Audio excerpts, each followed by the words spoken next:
Welcome back. And we have good news for tourism. The first batch of the pilgrims for tracking the route of the Holy Family in Egypt started on Sunday, where a group of Catholics came to Egypt, and actually they were accompanied by important figures from the media, TV and church as well.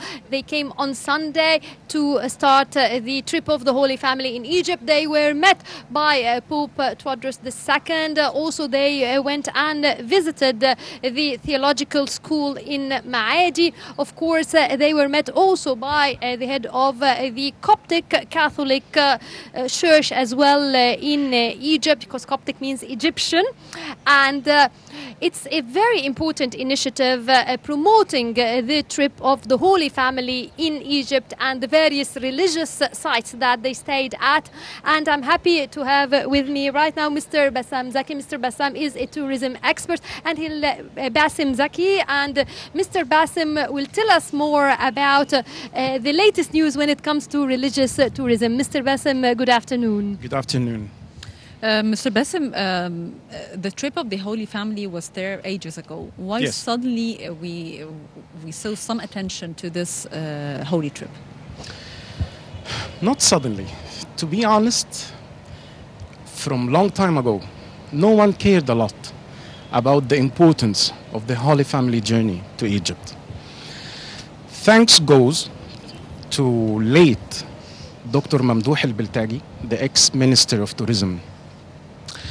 In 2002, as far as I remember, he had the courage to bring up that subject and push it up. And he took some steps and he made some contacts and he tried to bring it to life. But unfortunately, he was stopped by the problem of the funds, because they needed a lot of money to construct hotels and restaurants and stops for rest and many things. So we can say that the issue was kept apart for a while. Then thanks go to ex-minister as well of tourism, Mr. Yahya Rashid. A couple of years ago, he brought up the subject again. And he had the courage and he had the efforts. And he took advantage and he made the best of the visit of Pope Francis II, the Pope of the Vatican. That was in April 2017. He took advantage of the visit and he brought up the subject again, and he made so many contacts and they worked on it and they prepared a very good file. And his efforts and the effort of the whole ministry, to be honest, was blessed with the acceptance of Pope Francis II, because he approved it and he blessed the icon of the journey of the Holy Family to Egypt. And that was the green light given by Pope Francis II to approve it and to put it on the list of the approved pilgrimage trips within the Vatican. Ever since last February, a group of media from Italy came to Egypt. They inspected the sites, and let's say that they were astonished with what they saw, and they liked what they saw. They loved it. And as a result, we have now 50 Italian people in Egypt right now. They are. Yesterday they were in Wadi Natrun, for example, and a couple of days ago they were in Maadi, the Church of St. Mary in Maadi, and that's great. So.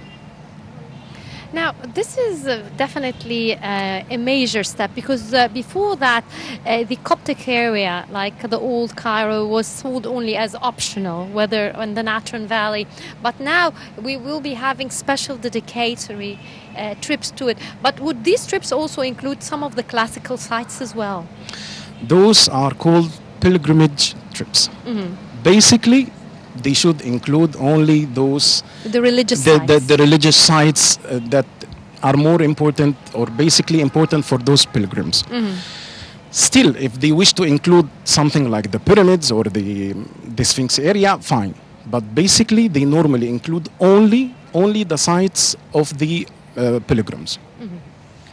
How many stops in this trip, and how did you know for sure that the Holy Family passed through these stops? Basically, we have something like 28 stops. Not all of them are ready now for the pilgrims to see them for the time being. The main and major stops, they are known to everyone, like Wadi Natrun, when there are the four monasteries we have now, Matareya, where the tree of St. Mary is there. You have Maadi, and we have Qoskam mountain, where the Muharra monastery is. We have Dronka, where the monastery of St. Mary. Those are the main spots which are normally visited, because we can say that they are ready. They can receive tourists and they can receive pilgrims. But in that case, how long would the tour be? This is flexible. You can make this in something like 2-3 days, and you can make it in 4-5 days. And the more stops you include, the more time you will need, and the more money you will need as well. So it all depends on the travel agency. The pilgrims, how much time they can afford to spend in Egypt, how much money they can afford to pay for the trip. If they can afford the time and the money, they can do something like 10 days. They will see more stops and more sites, and that will be great. But sir, you said that only 4 stops are ready to receive pilgrims, but what about the other stops? Not only 4.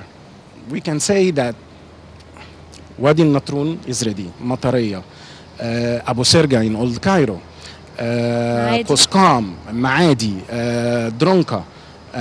All those are ready. They already receive tourists without any problems. But sites like, fine, the first stop was in northern Sinai, Arish, Rafah. That's not ready for sure. Tel Basta, Mustorod, fine, not quite ready. Those sites, they need logistic services and logistic preparations. You need to, as we said, hotels, restaurants, stops, restrooms, many things that the tourists would need. That's why we say that for the time being, they are not ready, but hopefully they will be in the near future. And definitely we need also to orientate the guides with some of these sites, because some are on the classical tour, others will be new sites and destinations, even for the guide himself wanted be. Don't you think, sir? Correct you are. They will need to take courses and classes, honestly speaking, because all their lifetime they knew how to guide in the normal pharaonic historical sites. The pyramids, the Upper Egypt, the Egyptian Museum, fine. But the journey of the Holy Family, this is another story. They will need to learn, they will need to read, they will need to take courses. They will need to go through very old books and writings. This is very important. So I think the Ministry of Tourism and Hotels, they should work on this and prepare some classes and some courses. And theology, because they are pilgrims as well. Exactly. Yeah. Exactly. This is very important, as you say. Yes, correct you are. A quick information for the people who doesn't know much about the trip of the Holy Family. Why there are so many stops, and what kind of stops the Holy Family did? They slept in this place, or they only just spent time and they moved to another place? To give a quick idea, when Jesus Christ was born, there were 3 magi, or the 3 wise men as we call them. They knew that the new king of the Jews was born, and this information was sent to the king Herod by the time, and he was the king of Judea. So he felt threatened. His throne was just about to be taken away from him. So he decided to kill all the recently born boys from 2 years and younger. So Joseph, the fiancé of Saint Mary, he had a dream in which an angel came to him and explained the whole story and told him to take the boy and his mother immediately and run to Egypt, especially to Egypt. So they took unknown roads, trying to stay away from the spies and the eyes from the people who might transform or send messages to the king. So they took unknown places, they took unknown roads, and they stayed in unknown places. They almost spent times in caves in the deserts and in the mountains. They were changing places. They didn't want to stay in the same place for a long time, just to keep the eyes away from them. They were escaping. So you can imagine, when someone is escaping, he never stays in the same place. The maximum time they spent was in Koskam, where Deir al-Muharra is now, Monastery of St. Mary. They stayed there 6 months and 10 days. This is the only place they spend the most time in it. Till the angel of the Lord appeared to Joseph, asking Exactly. him that now you can return. In Koskam as well. Yes, and it's interesting because it's only through the Coptic church tradition that we have the story of the miracles conducted by Jesus Christ in Egypt, whether places where we have his footprint, or we have part of the milk of Virgin Mary and it's the white stone, or even when he met the bandits and the prophecies for the bandits that one believed in him. There were so many important stories that are only kept in the tradition of the Coptic Church. Yes. What would you like out of these stories to share with us? Egypt was always unique. History-wise, geography-wise, culture-wise, and religion-wise. Why Egypt? We don't know, because Egypt is blessed.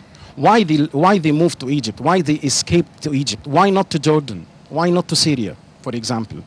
And all that was mentioned already in the Old Testament and in the New Testament. All that was mentioned. This is a bless to Egypt. To have all this in Egypt is such a bless, and I'm sure we are all honored with this, and I hope we will make the best use of this through tourism and pilgrimage trips. Definitely, and that's what's actually unique about it. And we had the Bible floating in front of St. Mary's Church on the page, blessing Exactly. the people of Egypt. Exactly. And mentioning it as the nation of God. Exactly. Yeah, and that would lead us also to another question, which is, of course, we'll be having the religious tourism, but then in the classical tourism, Coptic Egypt and the Christian sites are put as optionals. How can we promote that more? Because not always people would buy it. That means that you need extra time, and then we usually take it in a hurry because you're doing other stuff beside it. Sometimes you don't get to do the Coptic Museum, which is a masterpiece. So how can we enrich also the classical itinerary? Doing this will be like what we did when we wanted to promote the journey of the Holy Family to Egypt. The step we took was excellent, was by adding that journey to the list of the Vatican. That was an excellent step. And the result of this is the group we have now. Yes. And we will be having 2 groups, by the way, in September, and 3 groups in October, the coming October. So this is one step to be taken. Second step, the Ministry of Antiquities, they are already working on it right now. They are preparing a file with all the historical sites, including the journey of the Holy Family to Egypt, to be added to the UNESCO Heritage List. This will be a great step ahead. If we manage to do this, this will be one of the unique ways to promote for such important visits. Well, Mr. Bassem, Zaki, a tourism expert, thank you very much for joining us Thank today. you for your time, and thanks for the kind invitation. Thank you so much. And now we will be enjoying together a report by Ramit Mem.